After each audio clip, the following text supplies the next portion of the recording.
All right, so I wanted to do something kind of cool here. I've mentioned throughout this process that I've, kind of been setting up for an actual show for an artist named Daniela Mason. And basically, I'm recording this portion about a couple weeks later after I had a chance to really fully build out the show. And so I wanted to kind of bring you back in to the process and actually show you a breakdown of what those visuals ended up being.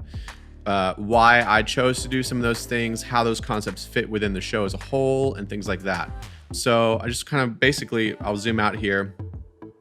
You can see this whole show. You can see that there's 12 songs down here, and then some extra kind of bonuses. I know, as I've mentioned before, I do keep a pretty messy timeline, and some of you might get a little OCD watching me do this, but it's just the way that I've found that I can kind of find the most random and interesting things is just by kind of throwing stuff all over the place and sort of seeing what happens. So let's kind of start here at the top. And, to me, it's so important at the beginning of a show, like the sort of two most, I guess there's kind of three like moments that really matter to me the most within a show. And that's the beginning, the middle, and the end. And that sounds obvious, but the beginning, the intro, is what will really hook your audience. It's going to kind of cause them to pay attention.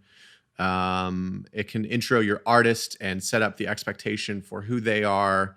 It can build hype, all that kind of stuff. And so this intro, I wanted to do something kind of different, but really help bring Daniela onto the stage in a unique way. This was her first time working with an LED visual wall. So I wanted to kind of really give her like a grand entrance while still very much echoing the heart and the sort of tone of the song. So the beginning here is what we'll kind of look at first. And then I mentioned the middle and the end. And there's always a point in the middle of the show where I really want to re-grab people's attention, because after 4 or 5 songs, it's kind of time to do something that really grabs people's attention in a fresh way. And then the end is so important because it's the climax. It's the final moment that everyone will have sort of on their at the front of their memory when they're like leaving. It could lead to an encore or whatever. So those are the kind of the big picture thoughts that I have. You'll notice even in the complexity, like you can see there's a big chunk here at the beginning with a lot of layers, song 1. And then somewhere here in the middle, which I think this is song 9, but it kind of became a sort of a big sort of pinnacle in the show. And then song 12 back here, all very more complex, a little bit taller and more messy, because I really wanted to do something special there. So, but all that said, let's jump back into song 1. And I'm just going to kind of play the intro. So you'll notice in my audio that she had a double intro, like she lengthened what the normal recording is, and she basically doubled the intro from the record to the live show to make for a little bit more, anticipation, all that kind of thing. So this first part is black, that I'll play through here. And then this is kind of her walking on.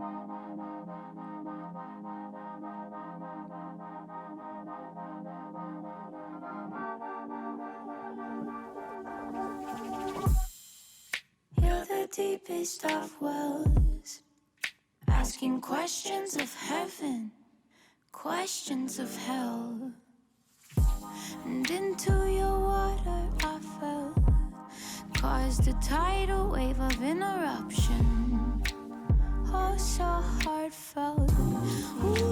So, all right, that's about enough, and we can kind of watch a little bit further because things do kind of evolve, but just breaking this down.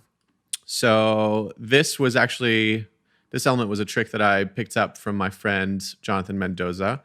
He is like an After Effects genius, especially when it comes to text. So I just kind of picked his brain like, hey, how would I do this sort of like flickering thing where I can slowly reveal her name? So I'll show you. I'm going to come over to After Effects.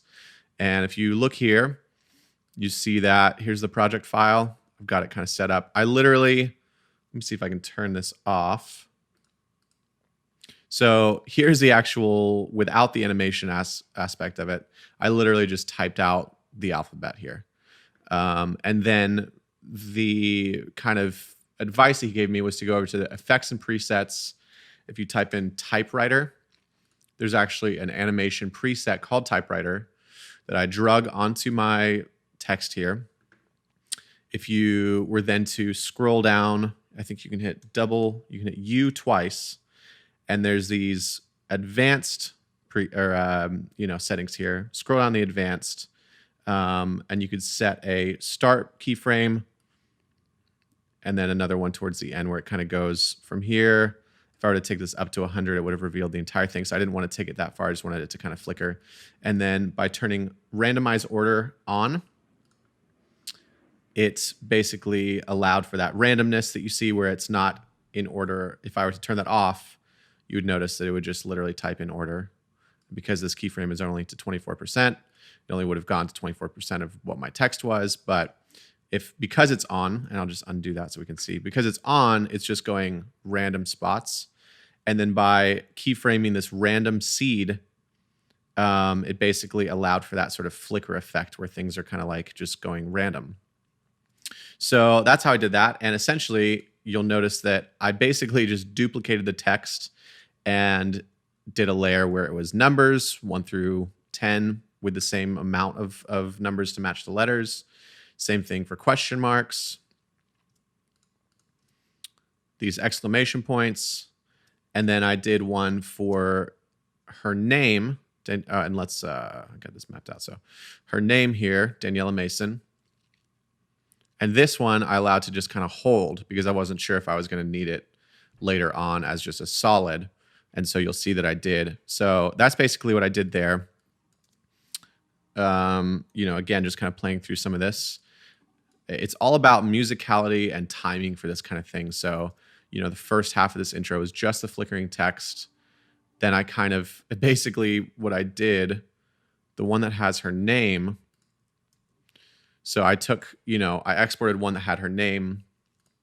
And so that they didn't clash, because if this mask wasn't there, you would see that you have all these clashing elements. So I literally just put a mask on the opacity here simply by, I can redo it right now. So click here, click here, click here, click here, boom, and then invert that, and it isolated the layer underneath while still allowing the top layer to flicker. And then it's all about just timing. So that first kick is where we just see her name on its own, but we quickly flicker it off before she starts singing. And so that by the time she starts singing, it's black. I wanted to create this moment where lighting and her were the only things, sort of happening in the room. Now then, the whole thing kind of just builds out with, kind of building off the lyrics. So she talks about asking questions of heaven. So we play. Asking questions of heaven, questions and you can see hell. I've very basically labeled my question mark there with a question mark .mov. And then this layer underneath, this sort of like water layer, which I'm actually going to go to the white version of that. The water layer underneath is, again, I've mentioned that I'm not afraid of using elements or, sort of treating stock elements as like samples. So I'm sure I could figure out how to go into Cinema 4D and animate this water, create a perfect loop, et cetera, et cetera. But instead of doing that, I basically found a stock element that would work just fine. I can show you what that looks like underneath. So if I turn off invert, this is what it looked like, this is what it looks like by itself. So perfectly looped, all that's great. It's a great little loop. Feels really interesting. The song is called Deepest of Wells. There's this water element that I wanted to sort of, help accentuate. And then to kind of make it my own, instead of just letting it take up the whole screen, I wanted to create a little bit more sort of structure and geometry around it. So I created this, I have my square solid glow from my Tour Visual Elements that I brought right in. And so because I have the invert, then I use the square solid glow with a multiplied blend mode, which we talked about will let white, be invisible and black stay solid. So it's got a little bit sort of like, glow on the outside of it still. And then because I've inverted this water, the things that were black have now turned white. etc. And then on top we have our intro text with a difference blending mode. Some of them are set to lighten, some of them are set to difference, but you know, if I were to just do that, it would just be straight. So by switching this to difference, it allows this black or this white, when it's over white, to turn black. And that way you're never losing the letters, you know, even with this giant white sort of square in the middle. So then moving forward, just kind of like, I did decide to expand this. Here's a little musical moment with the white cube. So everything's very timed out. Then I just started to bring red and blue in, which were kind of like her colors for the night. All of our lighting was red and blue. We didn't stray from that at all. And to change the color of that, I just basically, again, we talked about this, but using a tint, turned those ones blue. You've got another one here, turning this one red. And then the lighten mode kind of created the pink, which is the in-between. Tried and true, cleansed pure. So then back to white for the chorus with a little flicker before, using that strobe plugin. Just kind of going crazy here. Then as the song ended, just kind of went really intense. Remember, and I made a little Daniela moment. Kept going. And then as the outro hit here,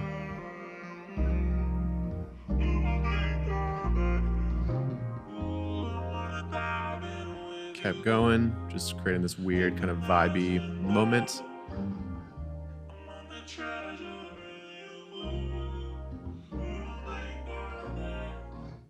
And then ending with her name. Everyone goes wild because it's her first song out of the gate. Everyone cheers. She gets to say hi. It's a nice little ending moment, which you'll notice I stretched that past the ending of the music so that it can just slowly fade out and, you know, really create, it feels intentional in the context of the show. Okay, so that's song one. So song one was very vibey, very moody. I immediately, and rather she immediately went to a very like cool, like very strong dance song. So song two, we'll break this one down. So as you'll hear, we start pretty strong here. I want it to stay kind of cohesive with the first, kind of expanding the idea of this square, but adding this sort of like color, the red and blue that we talked about. You'll notice to get those claps, you'll hear this. And to do that, I'm literally just taking the square solid glow that I have underneath with the red and blue. I'm taking the gradient off of that and just allowing it to go white. And then I'm timing a hit on every single snap that fades out. Now, to get that gradient on the bottom layer, I literally just have this square solid glow. There's a built-in color tool called 4-color gradient. If I were to turn that off, you'd see. So for this, I basically just set these to red and blue and kind of just saw what would work. Ended up turning off, so these don't even need to be there because I liked the way that that looked on its own. So I've got the claps. Brain cells turn prison cells. Trapped in my mind, don't feed the monster inside. Get me out of my head and back into my body. So again, it's very, it's all about just kind of listening to the music and listening for those moments that you can accentuate. So when this all kind of builds and the music drops out and it's just her vocal, we have this kind of like VHS texture that allows us to transition into that moment. So we'll watch this again. Don't feed the monster inside. Get me out And then accentuating the, you know, big arpeggiated synth there with, Get me out. which for that, I've just got this grid element. I've got them nested, so I have enough of them to go really quick. And then I came back here, dropped the gradient on top of it, sped it up by 250%. Get me out of my head. And then this chorus is pretty simple. Get me out of my head and back into my skin again. Get me out of my head so I can feel my heart beat, beat, beat, beat. And then big drop. Get me out. Just adding more white squares. You'll notice this is screen and it's white, so we don't have the gradient on. So it's adding just more light, more texture, all that stuff. Those strobes are just done by taking the square solid glow. All this stuff is turned off. So again, I didn't use that, but I forgot to delete it. And the strobe light is just allowing us to kind of like accentuate those phrases. And then, basically just duplicating a text layer that says, get me out of my head. So it's just kind of like multiplying that stuff. I look around and realize the world is turning, and God's timing isn't late, never early. And for Cool. So kind of repeating that thought in the second verse. And this pretty much continues throughout the whole song because this is one that people were already going to kind of dance to. And I just didn't want to create too much distraction until we got to the final chorus, just switching it up a little bit and adding this lightning element.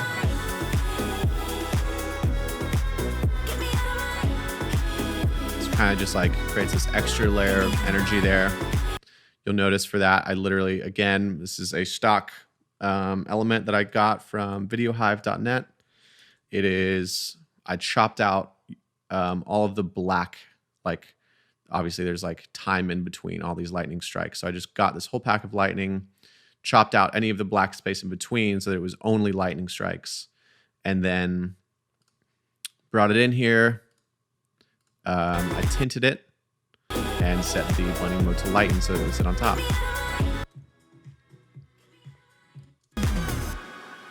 And then ending with the lightning strike.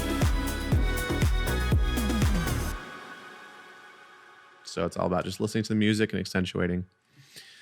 Song 3. Now this was a kind of an interesting one because so she had part of her campaign for this song called Public Places.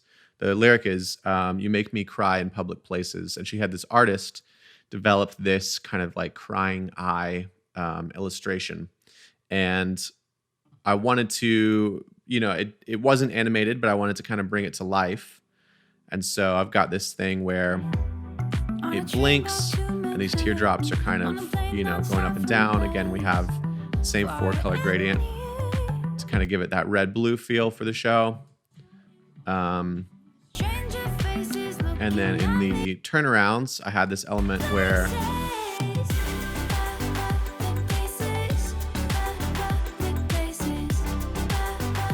these eyes, she had this whole animation of eyes. So I've kind of got it flickering between the red-blue gradient and then just white on top.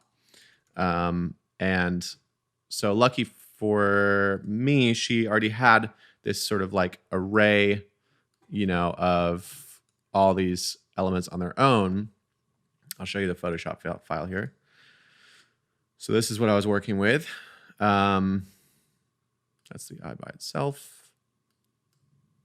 I'll turn that off. So this is what she had given me. Hold on, let me figure out where this is. So this is what we had. Yeah, this was the original file.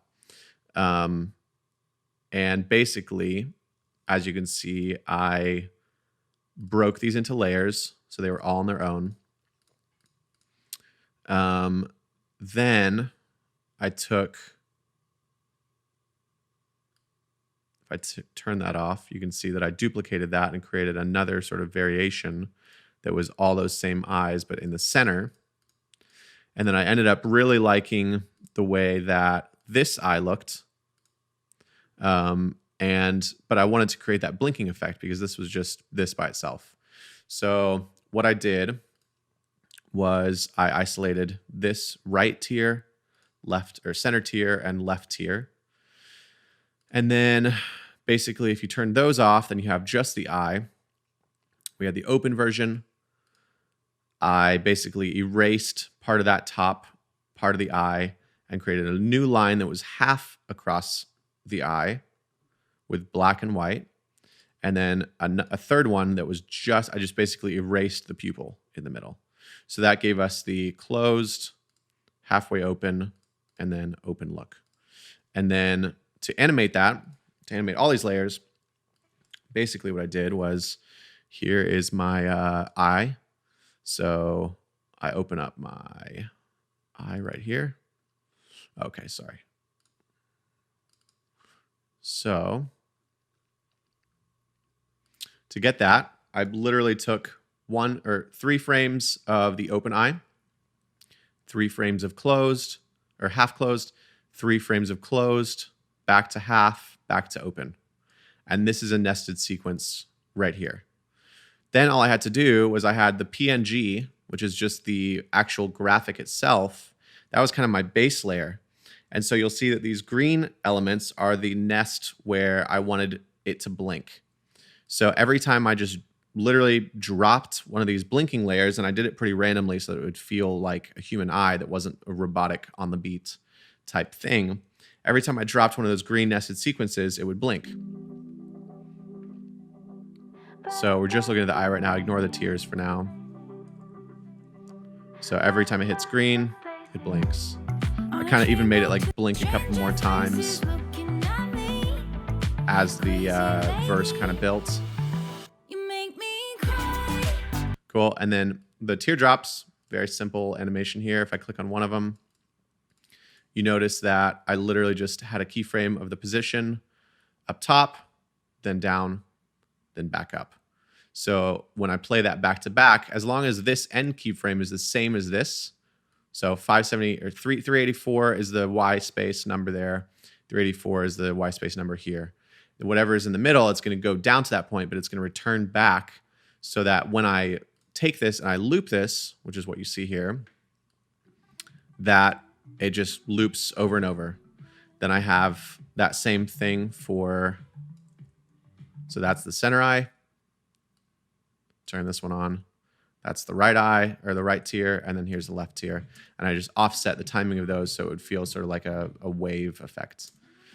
And then adjustment, instead of applying the 4-color gradient to each of these layers, which would have bogged down the computer a little bit more, I just applied the 4-color gradient to the adjustment layer over top all of that, which then anything below that would get turned red and blue. Anything on top would stay white. So this static layer, when this static layer turns on in the chorus,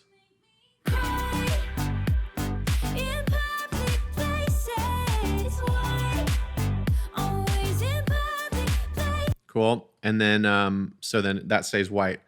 Now this element, you're gonna like laugh when you see how easy this is. So remember that sort of like staggered eye thing that was going on? Literally just took all of them, stacked them on top of each other. They're the same length. Then I took the whole stack of remaining ones, shifted them 3 frames to the right, started the next one, add another one. So every 3 frames, a new one is coming. And then because they're all the same length, that means that the ending is also staggered. So then it's just right up, right up. Do that twice. Come back here and started down, then took this one and basically flipped it 180 degrees. The rotation here is 180 degrees. So if this was back to 0, you would see that, all right, we're freezing up here. But if this was back to 0, you would see they were kind of side by side. But at 180 degrees and shifted over a little bit, you notice that basically because of the timing staggered, it feels like it's going round and round and round, right? So then we come to that little turnaround with the instrumental. And then all I did is just take the exact same thing. And what we did is we added a strobe layer to every single one of these. So each eye on its own is flickering so that it doesn't look like just the entire combination is flickering. So that way, when I bring this on, play. So then we've got all the eyes flickering on their own, kind of doing their own thing. Right? But it's still over the red and blue. So I've got the red and blue underneath with the white on top. And yeah, so that's pretty much the vibe for that one. Obviously, as we go on, kind of just developed a little bit. So allowed the white to sort of stagger the timing so that it's filling in more of the screen for longer, keeping the blinking eye in the middle. I think at this point I had nested this entire verse look and just turning it into what we have now dubbed as nested sequence 37. And that became our eye in the center that I could scale down to 50%. So you'll see if, and computer's lagging here a bit, but basically that center guy was at 50% of what it was in the verse, which allowed us to kind of just do our thing. And then ending by crowd cheers and slowly introducing a full, instead of fading out all the individual layers with a fade, I feel like sometimes that just creates like a bit of a messy vibe where some things are lasting longer than others. I take a black video layer just by going new black video, and then I fade the black video on over everything and make sure that my export point is somewhere over on top of that for that song. So the next song, song 4, I can't show you the song yet because it's not out, but it was a pretty cool effect.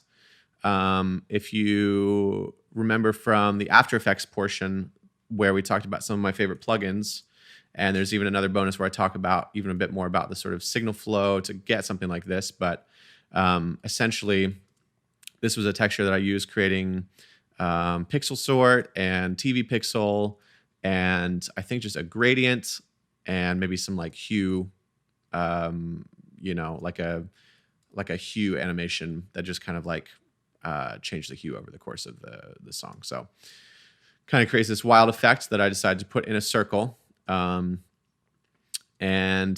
this song has, it's this very like intense, almost like rocker kind of like very like women empowerment type song called Woman Lover Powerful.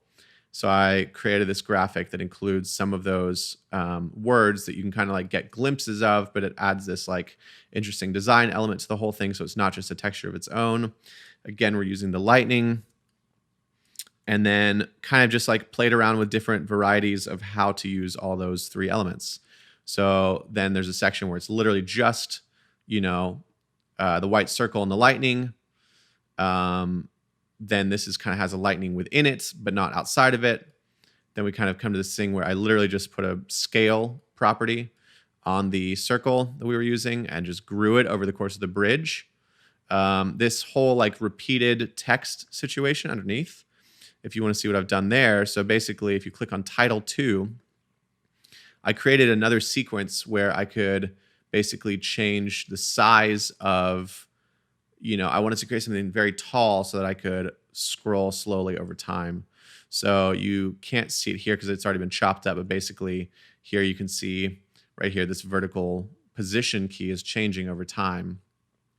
And so that's causing the text to scroll slowly over time. And just kind of not feel like it's just sitting on top of stuff, but actually like alive. So then the final element was like this final, like just intense moment of energy where it's just lightning and that text. So it's all black and white. We stripped from the color. White is going to punch the hardest in a live space like that. And then to get this sort of like blocked effect with this like texture, I have this glitch, which some of you might have seen is free on my website if you sign up for my email list. I've got this glitch. So here's without the glitch, here's with it. And I've set it to multiply, which you remember multiply lets white through. So if you were to just look at the situation there, so this is the glitch on its own, right? Or sorry, there we're getting into lightning, but that's the glitch on its own. So then you turn the stuff under it and it's just letting that through. Cool. So that is song 4. Now, song 5, and we're almost halfway through here. Thank you guys for following along. I hope this is enjoyable and that you're getting something out of it. Song 5, funny enough, is probably my favorite from the night. So you always like get through designing a show like this. You might have something that's your favorite in the process of working on it. But then you show up to the show and it's a totally different experience. And that's what is so cool about this to me is that, you kind of like learn what things worked and didn't and apply that to the next show. But what's funny about this thing to me is that you watch this song. So this song is called Emotional Roller Coaster. And literally all I did, as you can see, is just change the color, just slowly cycle through these colors. And I have a small amount of this effect, which I ended up finding in the process of working on this, called Bad TV. It's from the same people who worked on TV Pixel, and it's really cool. Now, again, this is a subtle, you have to use it subtly because Bad TV presets can get cheesy really, really fast, but I was able to find some great parameters in here to sort of customize. And this worked really well just on the solid color, just gave it some texture so that it felt like the wall wasn't just, I wanted to give it a little bit more than just solid color, if that makes sense. So that just added a little bit of something to kind of keep your interest and kind of create these scan lines. But I'm literally just, I'll play through the song. Let's get to the chorus here.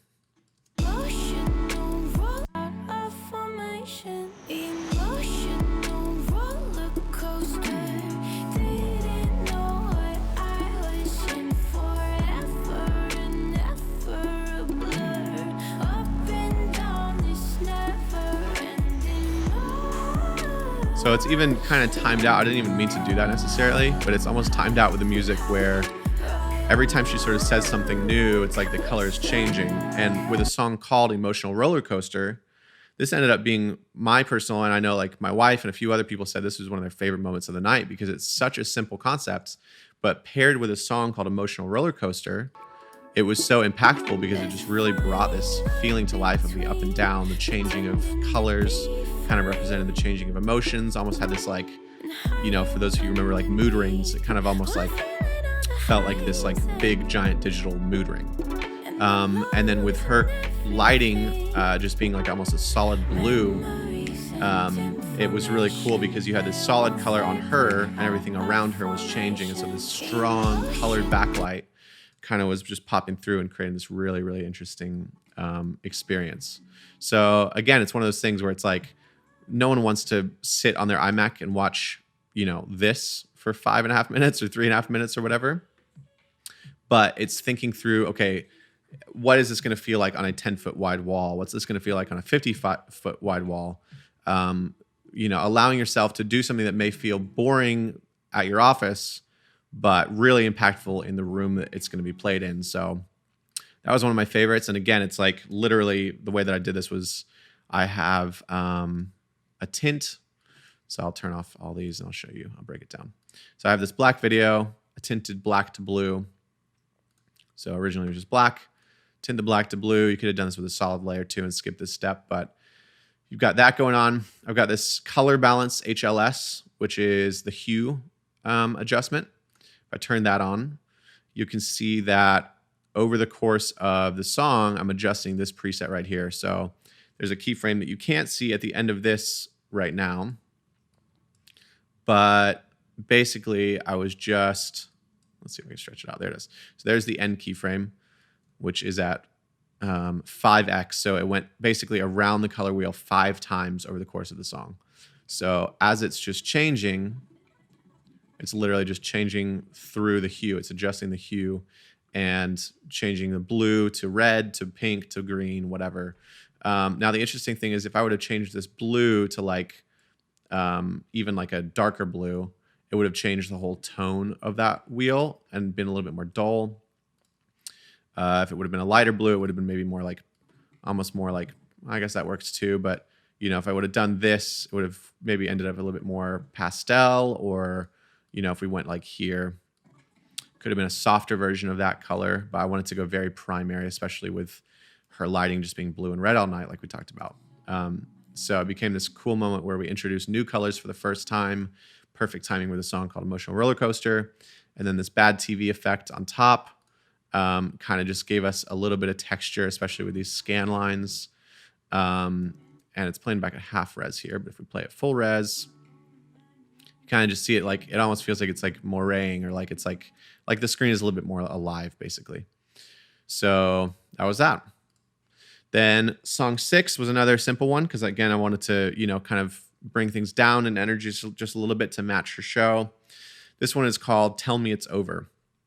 And you might notice that I've got my 5-minute countdown, which is available in the Tour Visual Elements. And I thought, why not use that and put it to good use in an interesting way? So basically, with a song called Tell Me It's Over, I thought it would feel really cool for it to feel really tense and for you to literally just watch this countdown until the final time she says, "Tell me it's over." It's over.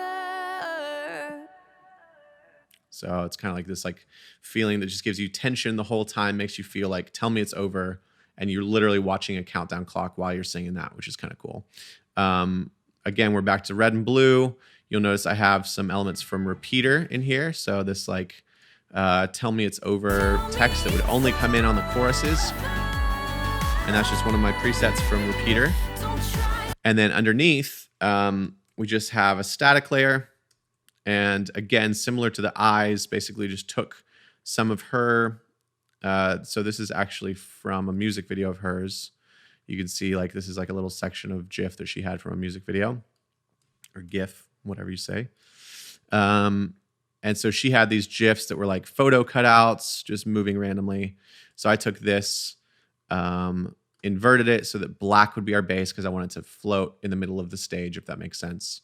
And then tinting this, making it black and white. And that's within the nested sequence. And then here within this nested sequence, I tinted it again and changed the white to blue. So then we have the combination of the red text with the blue and the white, kind of created this very on brand kind of moment for her. The next song is one called Girl in the Box. And you'll see here, again, nothing crazy difficult. I took the square outline concept here. And we basically just have, it's basically just sitting here on top in white. Because it's with a multiply blending mode, it's letting what's underneath show through. So if I turn this off, you can see what's actually happening underneath, which is literally black video with a 4-color gradient, that same one that we've been using. And it's rotating slowly over the course of the song. And so what's happening is if you watch this quickly, you see that the red and blue are chasing, but it's still got that same glow that's affecting the whole thing. And again, I saved myself time and processor power by already having an element that is glowing, already kind of doing that trick for us. So it's called Girl in a Box. So we stuck with a red and blue box. And then in this breakdown, I wanted to kind of break her out of the box because the lyrics talk about her breaking out of the box.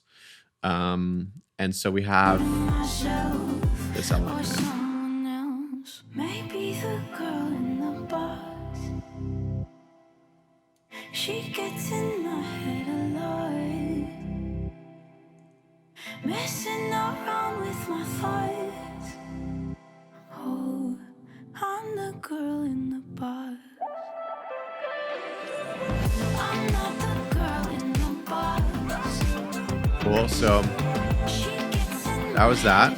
Basically just took the exact same square and started a rotation to make it easier on myself. Basically, you know, to go from a straight line this way to a straight line back the same way and match it up.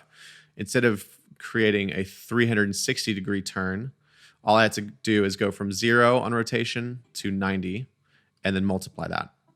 So it goes, all of these go from 0 to 90, 0 to 90, 0 to 90, but because the starting point is just a box, it feels like it's looping and that it's a longer element. So it's a 15-second element looped, each of them going from 0 to 90 degrees, and then layered on top. And I basically just went, you know, this whole layer is pink, the one on top is blue, then pink, then blue, to kind of like create this, you know, color contrast.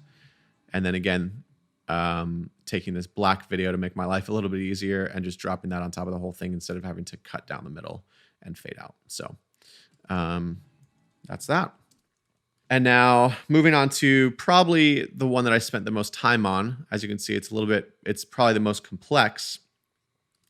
But again, this is song 9. We've gone through some sort of down songs. And this is where I really wanted to pick up the energy again, because this is where this is probably her most popular song she's ever released. B, it just really spoke to me emotionally, always has. You know, this is the one that I mentioned earlier on in the tutorial, has this like element, it's called human. It's got this element of, you know, the tension of like feeling like a workaholic and then realizing that you're human after all, and kind of just like the tension of feeling like a robot but realizing that you have a soul. So it's this really cool kind of like personalization of a concept. And again, I wanted to kind of play with this element of like, basically bringing this computer to life, but also almost feeling like the wall was like breaking down in the middle of the show. So you'll see that I've got this like these arrow windows, and they're just going nuts here. Right? So I'm actually just going to play this through, and I've already talked a little bit about this one, so I'm just going to let you watch how it kind of played out, and then as we start introducing new elements, I'll let you see what we ended up doing. When you tell me that you need me, you're knocking on the door that I'd lock down. Oh, believe me, I threw away. Again, less is more here. I just have blue with that bad TV effect and a little bit of VHS, very subtle on there. Here's a pre-chorus. Pulled in this code layer from one of my packs. Add a little bit of RGB separation on those. VHS, and then straight into the chorus.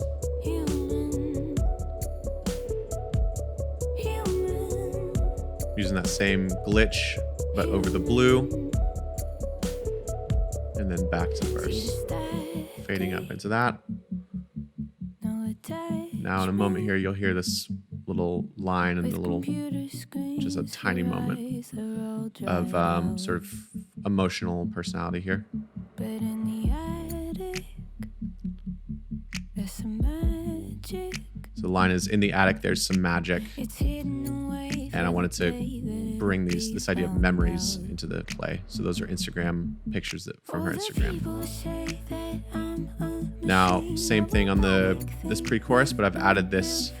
I literally just screen recorded me playing with that little 3D object and 3D element.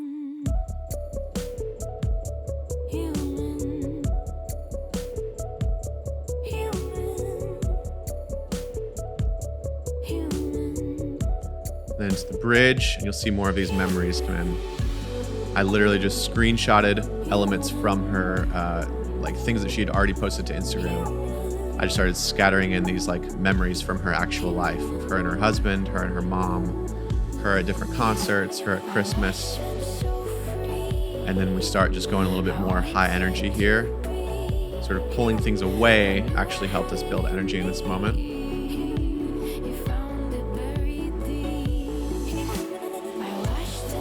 Adding the strobe to a few of these to kind of make it a little bit more intense in this section.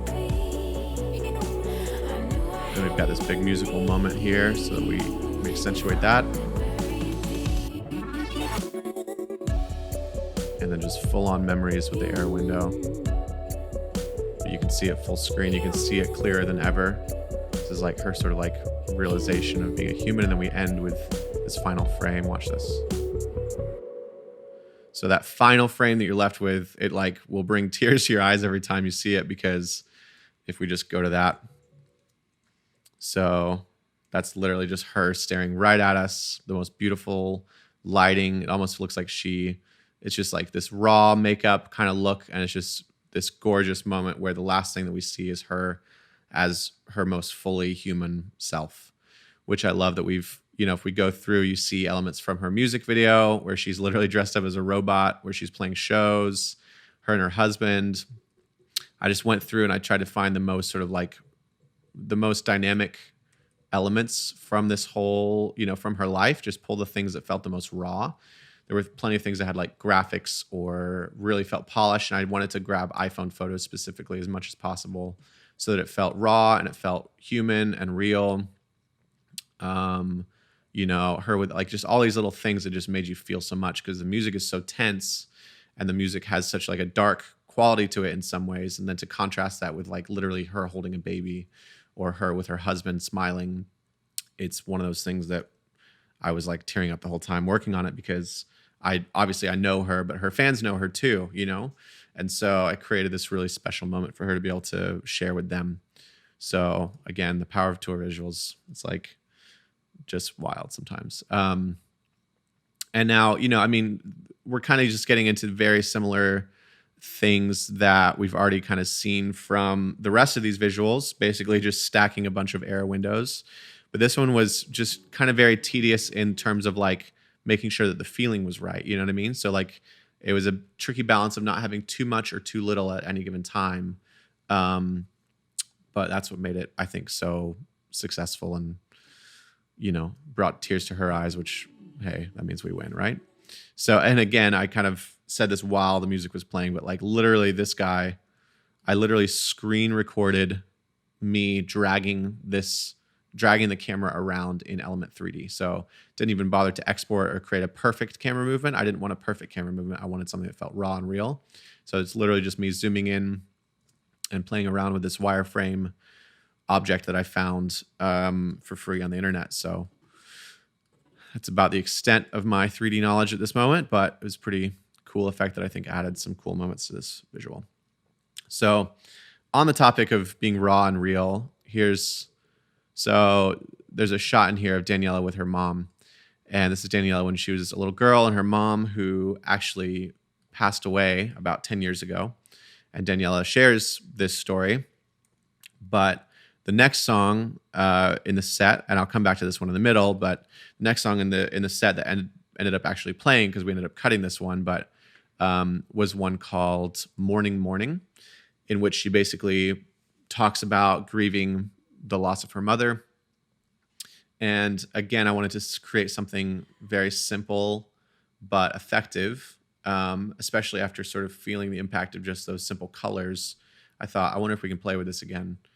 Coming off of the human concept, we have the same blue, we have the same TV aspect, and it plays this entire intro. So as you can see, I literally have like 3 elements in this entire video here. And the entire first half of this song is just this blue. It's in like a different format here.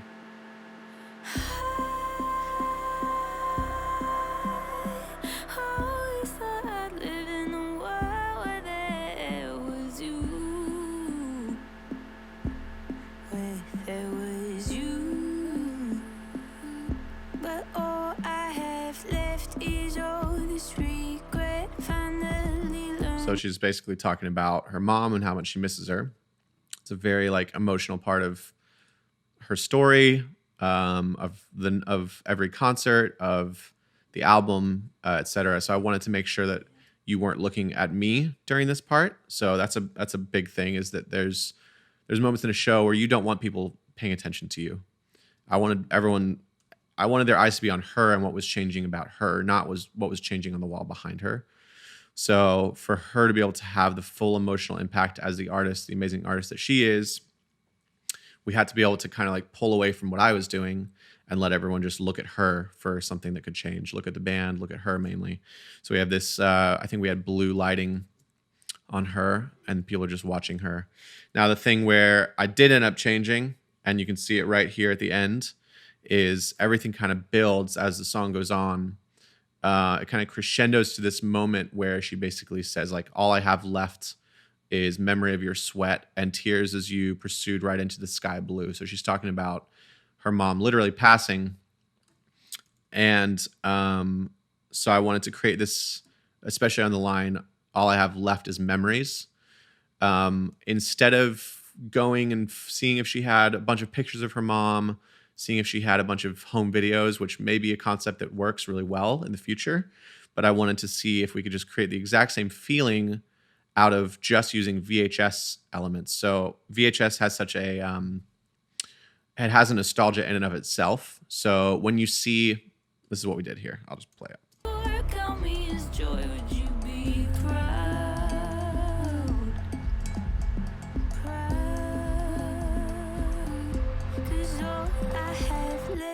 Memory of your sweat and tears as you pursued right. So I literally just introduced the playhead from a VHS tape.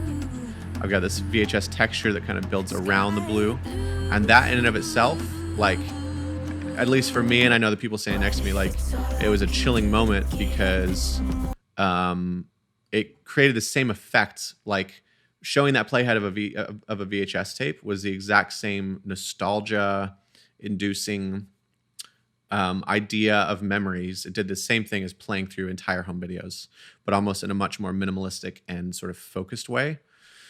It created a really strong moment. And what's funny is I was standing next to a buddy who was like, "Oh, that'd be so cool if you got a bunch of home videos." But the fact that he even thought of that because of what the playhead did meant that it worked, if that makes sense. And it let you fill in the gaps without distracting from her. I get to keep the attention on her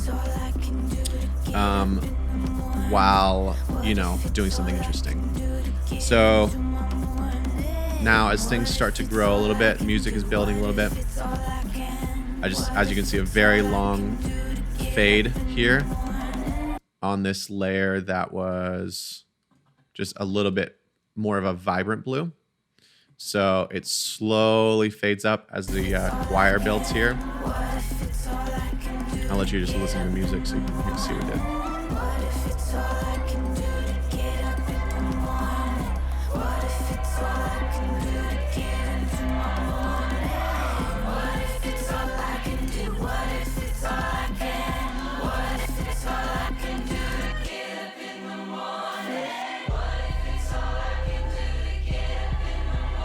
And straight to white. And that was like a gut punch because there's this big choir moment and it feels like heaven. It feels like,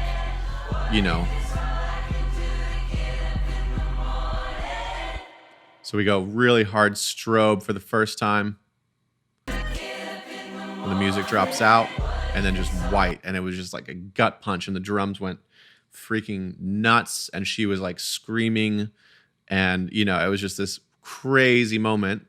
And literally all we did was, from our end of things, we let her take the lead in a lot of ways, which obviously she has been the whole time, but a sort of distraction-free zone for her to really take the lead.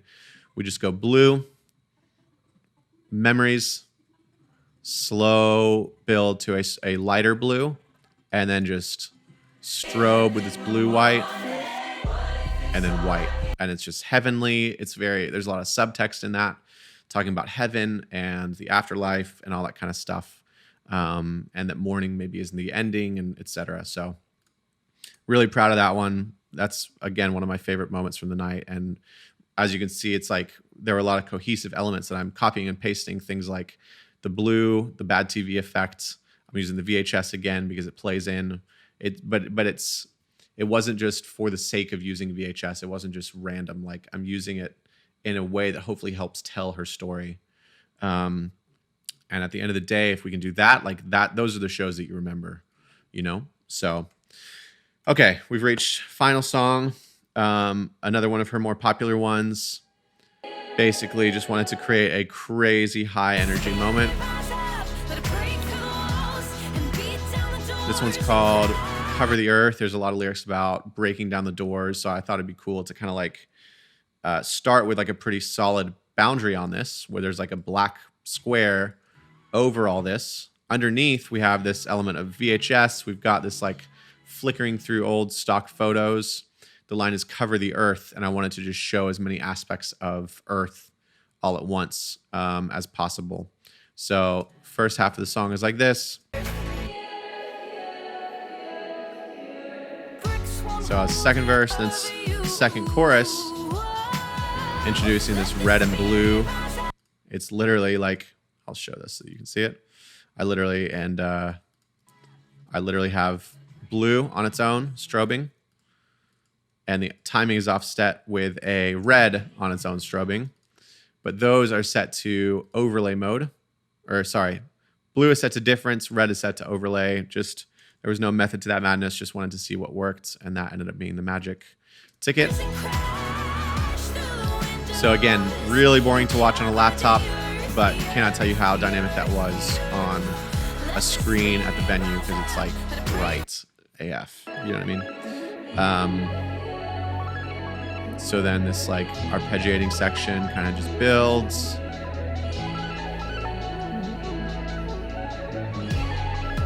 And there's a drop in a second, and then we go full screen for the first time.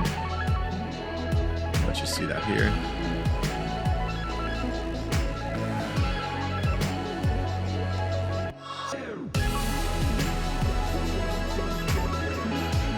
So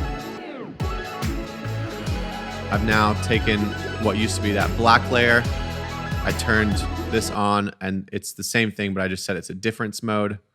So basically what's happening is, you know, you can see that the border effect is still happening because this element on top is shrunk down. And it's kind of like over top of that stuff. So it's creating a difference. You know, there's like a sort of a color contrast constantly happening there. And